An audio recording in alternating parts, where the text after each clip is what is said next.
یوں اس کی اور اس کے اندیکھے لڑکے کی گفتگو اختتام پذیر ہوتی۔ گھر روز ہی بات ہو جاتی تھی، البتہ موبائل کے رجسٹریشن میں مسئلہ ہوا تھا۔ ڈی جے کا تو رجسٹرڈ ہو گیا تھا، مگر حیا کے ساتھ ہوا یوں کہ اس کے پاسپورٹ پہ جہاں انٹری کی تاریخ 5 فروری لکھی تھی، وہاں اوپر آفیسر کے دستخط کے باعث 5 کا حصہ بظاہر 6 لگ رہا تھا۔ تاریخ کا ذرا سا فرق مشکل پیدا کرنے لگا اور اس کا فون رجسٹر نہ ہو سکا۔ وہ ترک سم اس پہ استعمال نہیں کر سکتی تھی کیونکہ ہفتے کے بعد غیر رجسٹرڈ فون پہ ترک سم بلاک ہو جاتی تھی، تو خالے نے اسے اپنا ایک پرانا موبائل سیٹ دیا۔ وہ اس بدصورت موٹے بھدے فون کو برداشت کرنے پہ مجبور ہو گئی۔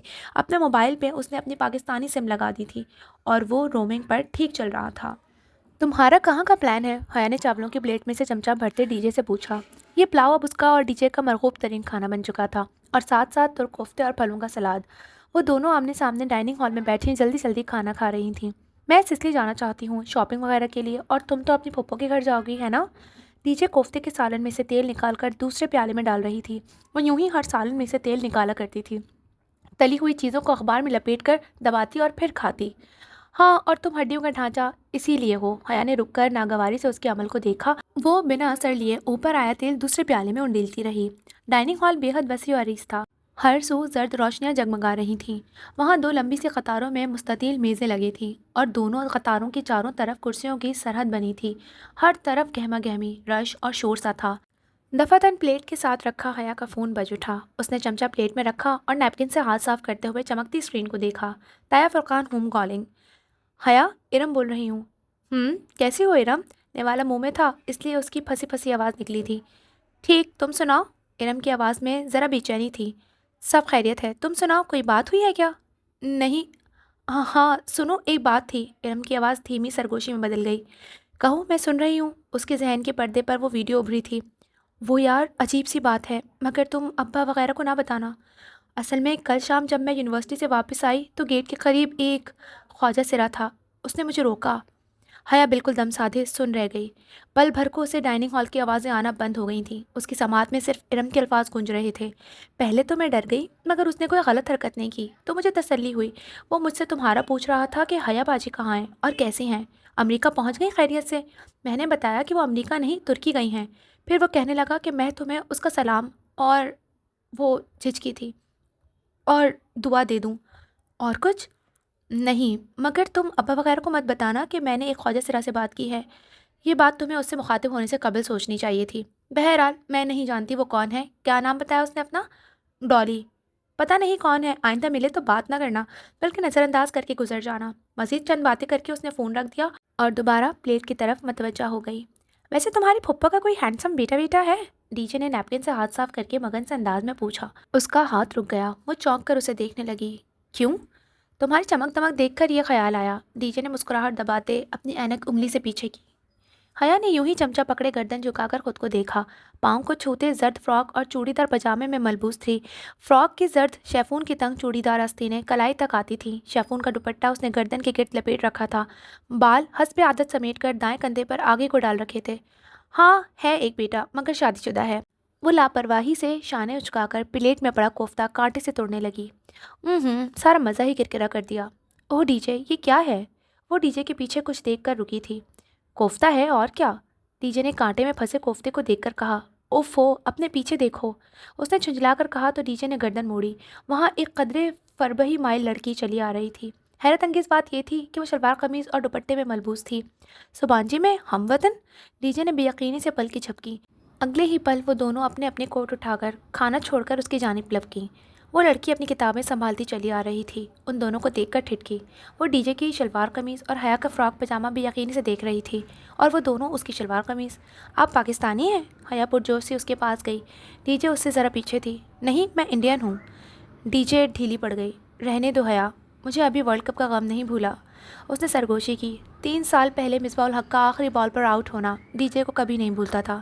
حیا نے زور سے اپنا پاؤں ڈی جے کے جوتے پر رکھ کر دبایا۔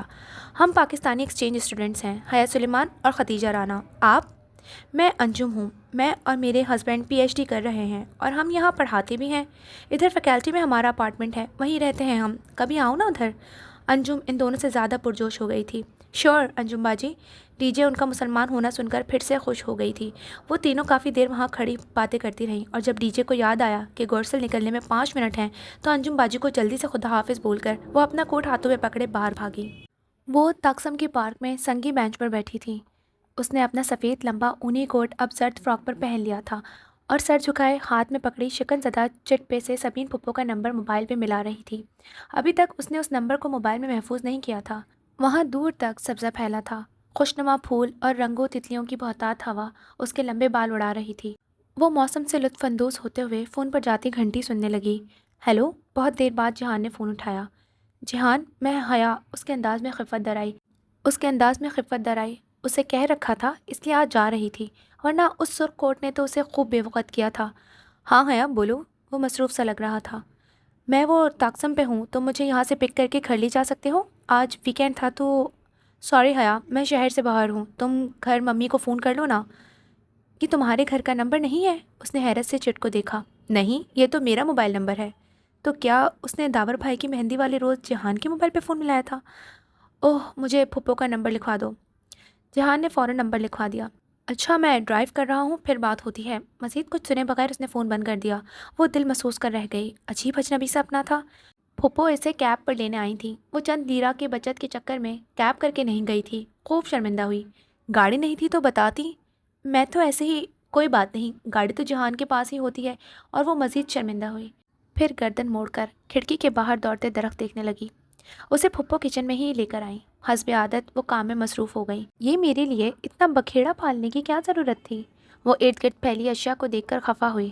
کوئی بات نہیں، تم میری بیٹی ہو، میرا ہاتھ بٹا دو گی، اس لیے میں نے یہ سب شروع کر لیا۔ دونوں کے درمیان پچھلی ملاقات کے ناخوشگوار اختتام کا کوئی تذکرہ نہ ہوا، جیسے کچھ ہوا ہی نہ ہو۔ چلیں، آج پلاؤ تو میں ہی بناتی ہوں، مجھے ریسیپی سمجھاتی جائیں۔ ویسے بھی ترکوں کی میز اس پلاؤ کے بغیر ادھوری لگتی ہے۔ وہ کوٹ اسٹینڈ پر لٹکا کر آستینے کلائی سے ذرا پیچھے کرتی واپس آئی۔ دوپٹہ اس نے اتار کر کرسی پہ رکھ دیا تھا۔ پہلے تو تم چکن کی بوٹیاں کاٹ دو۔ انہوں نے ٹوکری میں رکھے مرغ مسلم کی طرف اشارہ کیا اور خود چولہے پر چڑھی دیگچی میں چمچہ ہلانے لگی۔ چھری تو یہ پڑی ہے، کٹنگ بورڈ کدھر ہے؟ وہ ادھر ادھر دیکھنے لگی۔ Cutting board? اوہو، وہ تو صبح سے نہیں مل رہا۔ جہان بھی پتہ نہیں چیزیں اٹھا کر کدھر رکھ دیتا ہے۔ ٹھہرو، میں ایک پرانا بورڈ لے آؤں اوپر ایٹک سے۔ آپ رہنے دیں، میں لے آتی ہوں۔ ایٹک اوپر کس طرف ہے؟ سیڑھیوں سے اوپر راہداری کے آخری سرے پہ، مگر تمہیں تکلیف ہوگی، میں خود۔ آپ گوشت بھونے، جل نہ جائے، میں بس ابھی آئی۔ وہ ننگے پاؤں چلتی باہر لانگ روم تک آئی۔ سیڑھیوں کے ساتھ لگے قد آور آئینے میں اسے اپنا عکس دکھائی دیا تو ذرا سی مسکرا دی۔ فرش کو چھوتے زرد فراک میں وہ کھلتے پھولوں کی طرح لگ رہی تھی۔ گلے کا کاٹ کھلا تھا اور اس کے دہانے پہ چھوٹے چھوٹے سورج مکھی کے پھولوں کی لیس نیم دائرے میں لگی تھی۔ یوں لگتا تھا اس کی خوبصورت لمبی گردن میں سورج مکھی کے پھولوں کا ڈھیلا سا ہار لٹک رہا ہو۔ اس نے انگلیوں سے فراک پہلوؤں سے ذرا سا اٹھایا اور ننگے پاؤں لکڑی کے زینوں پر چڑھنے لگی۔ اوپر راہداری کے آغاز میں ایک کمرے کا دروازہ بند تھا، شاید وہ جہان کا ایک کمرہ تھا۔ ابھی گھر میں داخل ہوتے ہوئے پھپھو نے ایسا کچھ بتایا تھا۔ وہ ایک نظر بند دروازے پر ڈال کر آگے بڑھ گئی۔ فراک اب اس نے پہلوؤں سے چھوڑ دیا تھا۔ ایٹک میں آگے پیچھے بہت سے صندوق اور کاٹ کباڑ رکھا تھا۔ متذبذب سی اندر آئی، بتی نہ جانے کدھر تھی۔ اس نے دروازہ کھلا رہنے دیا، باہر سے آتی روشنی کافی تھی۔ وہاں ہر سو سامان رکھا تھا، کٹنگ بورڈ نہ جانے کدھر تھا۔ وہ اندازاً آگے بڑھی اور ایک کونے والے صندوق کا کنڈا کھول کر ڈھکن اوپر اٹھایا۔ نیچے لانگ روم سے بیرونی دروازے کھلنے اور بند ہونے کی آواز آئی، ساتھ میں جہان اور پھپھو کی ملی جلی آوازیں۔ یقیناً وہ آ گیا تھا۔ وہ مسکرا کر صندوق پر جھکی۔ اس میں الیکٹرک کا کوئی ٹوٹا پھوٹا سامان رکھا تھا، کٹنگ بورڈ کہیں نہیں تھا۔ حیا نے ڈھکن بند کیا اور نسبتاً کونے میں رکھے صندوق کی طرف آئی۔ اپنے عقب میں اسے راہداری سے کسی دروازے کے ہولے سے کھلنے کی چرچ سنائی دی۔ جہان اتنی جلدی اوپر پہنچ گیا؟ مگر وہ پلٹی نہیں اور صندوق کو کھولنے لگی، جس کے ڈھکن کے اوپر گرد اور مکڑی کی جالوں کی تہہ تھی۔ اس نے چند چیزیں الٹ پلٹ کیں تو بے اختیار گرد نتنوں میں گھسنے لگی۔ اسے ذرا سی کھانسی آئی۔ پورا ایٹک بے حد صاف تھا، ماں سوائے اس کونے میں رکھے 2-3 صندوقوں کے، جیسے انہیں زمانوں سے نہ کھولا گیا ہو۔ اس کی پشت پہ ایٹک کا ادھ کھلا دروازہ ہولے سے کھلا، کوئی چوکھٹ میں آن کھڑا ہوا تھا۔ یوں کہ راہداری کی آتی روشنی کا راستہ رک گیا۔ پل بھر میں ایٹک نیم تاریک ہو گیا تھا۔ وہ پلٹنے ہی لگی تھی کہ صندوق میں کسی خاکی شے کی جھلک دکھائی دی۔ اس نے دونوں ہاتھوں میں پکڑ کر اسے اوپر نکالا۔ وہ لکڑی کا تختہ نہیں تھا، بلکہ ایک اکڑا ہوا کپڑا تھا۔ حیا نے کپڑا کھول کر سیدھا کیا۔ ایک پرانی گرد آلود خاکی شرٹ، اوپر سجے ستارے، تمغے اور ایک نام کی تختی۔ چوکھٹ میں کھڑا شخص چھوٹے چھوٹے قدم اٹھاتا اس کی طرف بڑھنے لگا۔ حیا نے نیم اندھیرے میں آنکھیں پھاڑ پھاڑ کر وہ تختی پڑھی۔ سکندر شاہ۔ اس نے بے اختیار رینک دیکھا، وہ کرنل کی نشاندہی کر رہا تھا۔ وہ شرٹ ہاتھ میں پکڑے کسی الجھن میں گرفتار پلٹی اور ایک دم جھٹکے سے پیچھے ہٹی۔ اس کے عقب میں جہان نہیں تھا، وہ کوئی اور تھا۔ دراز قد، کن پٹیوں اور پیشانیوں سے چھلکتے سفید بال، سخت نقوش نائٹ گاؤن میں ملبوس، وہ کڑی نگاہوں سے اسے دیکھتے قریب آ رہے تھے۔ وہ سانس روکے انہیں دیکھے گئی، وہ عین اس کے سر پہ آئے اور ایک جھٹکے سے اس کی گردن دبوچی۔ میری جاسوسی کرنے آئی ہو؟ اس کے گلے کو دبوچتے وہ گھرائے تھے۔ بے اختیار اس کے لبوں سے چیخ نکلی۔ شرٹ اس کے ہاتھ سے پھسل گئی۔ اس نے اپنی انگلیوں سے گردن کے گرد جکڑے ان کے ہاتھ کو پکڑ کر ہٹانے کی کوشش کی، مگر بے سود۔ پاکستانیوں نے بھیجا ہے تمہیں؟ اپنے مالکوں سے بولو، انہیں بلیو پرنٹس کبھی نہیں ملیں گے۔ چھوڑے مجھے۔ وہ زور سے کھانسی اور اس کا دم گھٹنے لگا تھا۔ وہ اس کا گلا دبا رہے تھے۔ کوئی مجھ تک نہیں پہنچ سکے گا، کبھی نہیں۔ ہر چیز آگے دے دی گئی ہے، ہر چیز۔ انہوں نے اسے گردن سے دبوچے اس کا سر کھلے صندوق پہ جھکایا اور وہ تڑپنے چلانے لگی۔ چھوڑے مجھے۔ وہ اپنے ناخن ان کے ہاتھ میں چبھا کر ان کو ہٹانے کی ناکام صحیح کر رہی تھی۔ تمہیں واپس نہیں جانے دوں گا، وہ بلیو پرنٹس تمہیں کبھی نہیں ملیں گے۔ حیا کا سانس رکنے لگا تھا۔ وہ اس کا سر صندوق میں دے کر اوپر سے ڈھکنا بند کر رہے تھے۔ اسے لگا وہ مرنے والی ہے۔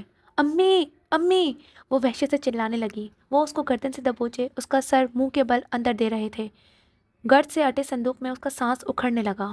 چھوڑیں! دھاڑ سے دروازہ کھلا اور کوئی غصے سے چلاتا اندر آیا۔ اس کی گردن کے گرد جکڑے ہاتھ کو کھینچ کر الگ کیا اور ادھ کھلا ڈھکن پورا کھول کر دوہری ہو کر اوندھی جھکی حیا کو بازو سے پکڑ کر پیچھے ہٹایا۔ کیا کر رہے تھے آپ؟ وہ آپ کی بیٹی کی طرح ہے۔ ایک بات میری دھیان سے سنیں، آئندہ اگر آپ نے اسے نقصان پہنچانے کی کوشش کی تو اچھا نہیں ہوگا۔ انگشت اٹھا کر سختی سے وہ انہیں تنبیہ کر رہا تھا۔ جہان کو دیکھ کر وہ 2 قدم پیچھے ہٹ کر خاموشی سے اسے سنتے گئی۔ اور تم؟ وہ حیا کی طرف پلٹا، ایک غصیلی نگاہ اس پر ڈالی اور کونی سے پکڑ کر اسے کھینچتا باہر لایا۔ اوپر کیوں آئی تھی؟ کس نے کہا تھا ادھر آؤ؟ سیڑھیوں کے دہانے پہ لا کر اس نے حیا کا چہرہ دیکھا۔ اس کی آنکھوں سے آنسو بہہ رہے تھے۔ دہشت سے چہرے کا رنگ لباس کے مانند زرد پڑ چکا تھا۔ گردن پہ انگلیوں کے سرخ نشانات پڑے تھے۔ وہ ہولے ہولے کانپ رہی تھی۔ وہ پھپھو کا بیٹا مر گیا تھا جو انہوں نے تمہیں بھیجا، منع بھی کیا تھا، مگر یہاں کوئی سنے تو؟ وہ غصے میں بولتا اسے کوہنی سے پکڑے نیچے سیڑھیاں تیزی سے اترنے لگا۔ وہ اس کے ساتھ کھینچے چلی آ رہی تھی۔ پھپھو پریشان سی آخری سیڑھی کے پاس کھڑی تھی۔ میں بکواس کر کے گیا تھا نا، مگر میری سنتا کون ہے اس گھر میں؟ 2 دن کے لیے نہ ہوں تو سارا نظام الٹ جاتا ہے۔ پورے گھر کو پاگل کر دیا ہے انہوں نے۔ وہ آگے بڑھا اور سینٹرل ٹیبل پر رکھی میز سے پانی کی بوتل اٹھا کر لبوں سے لگائی۔ وہ سہمی ہوئی کھڑی تھی۔ جہان کو اتنی شدید غصے میں اس نے پہلی دفعہ دیکھا، اور اتنی شستہ اردو بولتے ہوئے بھی۔ میں انہیں دیکھتی ہوں، پھپھو پریشانی سے کہتے ہوئے اوپر سیڑھیاں چڑھ گئیں۔ وہ گھونٹ پہ گھونٹ چڑھا گیا، بوتل خالی کر کے میز پہ رکھی اور اسی طرف دیکھا۔ باہر آؤ، مجھے تم سے بات کرنی ہے، وہ کہہ کر دروازہ کھول کر باہر نکل گیا۔ وہ ڈری سہمی ہوئی چھوٹے چھوٹے قدم اٹھاتی اس کے پیچھے آئی۔ وہ بیرونی دروازے کے آگے بنے سٹیپس پہ بیٹھا تھا۔ حیا نے دروازہ بند کیا اور اس کے ساتھ آ بیٹھی۔ زرد فراک پھسل کر اس کے ننگے پاؤں کو ڈھانپ گیا تھا۔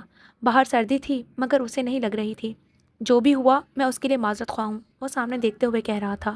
نیلی جینس کے اوپر پہنے بھورے سویٹر کو عادتاً کونیوں سے ذرا آگے تک موڑے وہ ہمیشہ کی طرح وجھی اور اسمارٹ لگ رہا تھا۔ غصہ اب کہیں نہیں تھا، وہ پہلے والا دھیما اور سنجیدہ جہان بن گیا تھا۔ ابا کی طبیعت ٹھیک نہیں رہتی، وہ اپنے حواسوں میں نہیں ہوتے۔ کئی دفعہ انہوں نے ممی کو بھی مارنے کی کوشش کی ہے، مگر مجھے کچھ نہیں کہتے۔ ڈرتے نہیں ہیں، شاید نفرت کرتے ہیں۔ سامنے سبزہ تھا، اس سے آگے سفید لکڑی کی باڑ اور باڑ سے ہی بنا گیٹ۔ باڑ کے تختوں کے دروازوں سے باہر گیلی سڑک دکھائی دیتی تھی۔ نم ہوا گھاس پر سے سرسراتی ہوئی گزر رہی تھی۔ وہ گھٹنوں کے گرد بازوؤں کا حلقہ بنائے چہرہ جہان کی جانب موڑے بیٹھی تھی۔